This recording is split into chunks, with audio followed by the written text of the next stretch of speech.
좀 설명을 들었으니까 이 가계도가 조금 더 달리 보이실 겁니다. 김광석 가족 여기까지는 여러분들이 아시는 내용이고 저작권 상속녀인 이 딸 김서연 양이 10년 전에 사망했다는 오늘 한 증언이 나왔고 게다가 모든 키를 갖고 있는 부인 서예순 씨가 잠적을 했는데 미국 이주준비 정황도 포착됐다 여기까지입니다.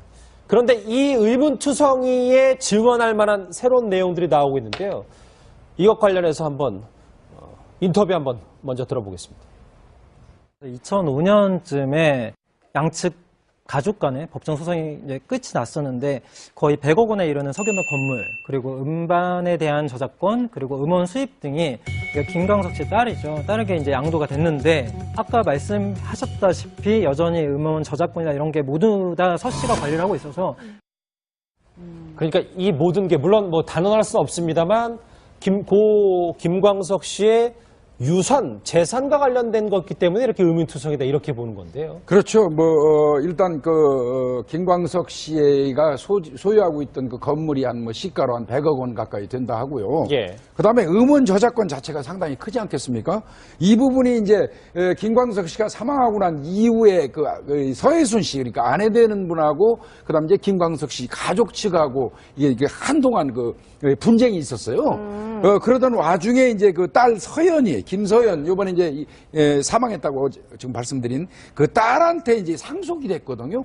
그 이후에 이제 바로 또 이제 사망하게 되니까 그러면 서연이 같은 경우는 사실상 그 본인이 상속권자로 돼 있었어도 실제로 그 권한을 행사한 건 엄마였었어요. 왜 그러냐면 아까 말씀드린 것처럼 발달 장애 이제 금치산자 형태였거든요. 그러니까 어머니가 실제로 관리를 하고 있었던 중에 이제 딸마저 사망을 했기 때문에 이 부분에 대해서 자꾸 이제 또 의혹이 증폭되는 거예요. 예. 김광석 씨가 이제 자기 아버님한테 이제 그 자기 저작권을 먼저 넘겼더라고요. 근데 이제 아버님이 돌아가시면서 그게 이제 김서연 딸한테 넘어왔고 그걸 이제 부인이 이제 관리를 하는 뭐 이런 상황인데 이제 딸이 죽다 보니까 결국 이제 모든 어떤 저작권 예를 들어서 음반이나 영상이나 이 관리권을 지금 이제 부인이 갖고 있는 그런 상황이죠. 하재건 평론가님, 네. 그러면 지금 이 부인 서예순 씨가 뭐 잠적을 했다, 미국으로 이주 준비를 하고 있다 이렇게 알려지고 있는데 지금 그 돈을 갖고 저희가 뭐 이 보도를 토대로 보면 이주 준비를 하고 있다 뭐 이렇게 보면 되는 건가요? 글쎄 그거를 여기서 뭐 증거도 없이 단정 지을 수는 없는 건데 정황상으로 보면 어쨌든 서예순 씨가 김광석 씨가 사망한 직후부터 김광석 씨의 유산을 자신에게 돌리기 위해서 일반인은 잘 하지 않는 좀 무리한 노력을 해왔다는 것은 정황상 드러나 있는 거죠.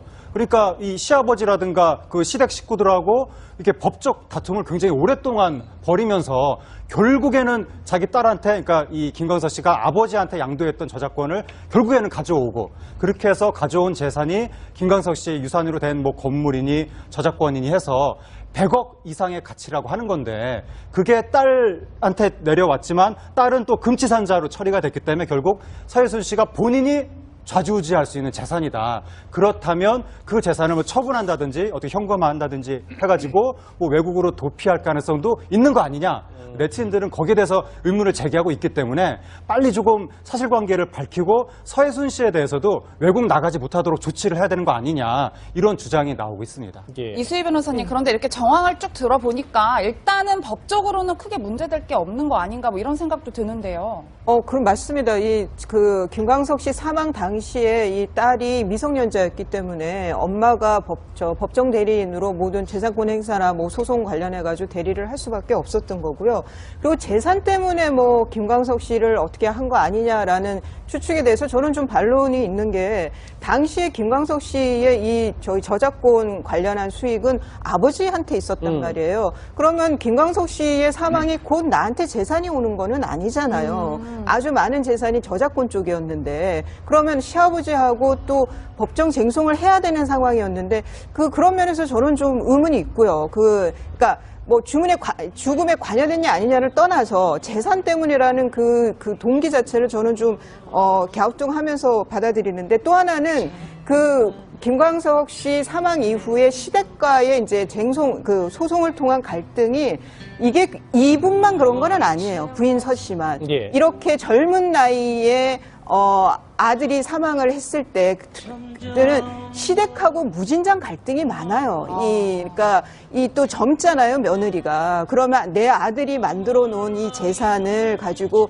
저 젊은 애가 혼자 살 것도 아니고 뭐 이렇게 막 생각이 막 가면서 시댁하고 굉장히 갈등이 크거든요. 그거는 이 부인 서 씨만 갈등이 큰 건 아니다는 면에서 좀 이 얘기는 좀 곁들여서 드리고 싶습니다. 근데 하나 더 여쭤보고 싶은 게 그럼에도 불구하고 뭐 재산 얘기가 아닐 수도 있겠지만 그러면 굳이 딸이 죽었는데 살아있다고 할 필요는 없다. 예를 들면 딸이 살아있으면 본인이 그 돈을 더 융통하기 쉽기 때문에 죽었는데 살아있는 척했다. 뭐 이렇게 지금 주장하고 있는 거잖아요. 일각에서는. 그러니까 저도 딸의 사망을 숨긴 이유는 저도 납득이 안 가요. 합리적으로는. 다만 이 부인 서 씨가 얘기가 뭐라 그럴까요?